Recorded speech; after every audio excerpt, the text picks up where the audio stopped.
স্বেচ্ছায় রক্তদাতাদের একটি সংগঠনের প্রতিষ্ঠাবার্ষিকী আয়োজনে অতিথি করা হয়নি বিএনপির নেতাদের, অথচ অতিথি হিসেবে সংগঠনটির এক উপদেষ্টাকে আমন্ত্রণ জানানো হয়েছে, যিনি উপজেলা আওয়ামী লীগের নেতা। তাই অনুষ্ঠানস্থলে হাজির হয়ে আয়োজকদের ওপর ক্ষোভ প্রকাশ করেন ইউনিয়নের বিএনপি সভাপতি। এ সময় অনুষ্ঠানের ব্যানার ছিঁড়ে ফেলা ও চেয়ার ভাঙচুরের ঘটনাও ঘটে। এতে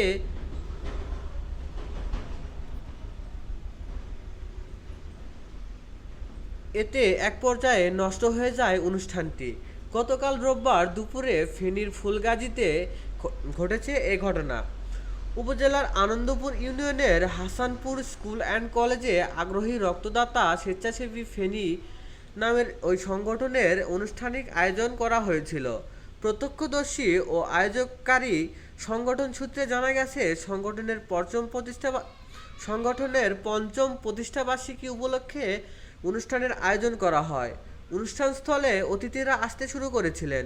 এ সময় আনন্দপুর ইউনিয়ন বিএনপির সভাপতি জিয়া হায়দারের নেতৃত্বে একদল লোক অনুষ্ঠানস্থলে আসেন। তারা বিএনপি নেতাদের কেন অনুষ্ঠানে আমন্ত্রণ জানানো হয়নি তা আয়োজকদের কাছে জানতে চান। আওয়ামী লীগের নেতা কেন অতিথি করা হয়েছে সেটিও জানতে চাওয়া হয়।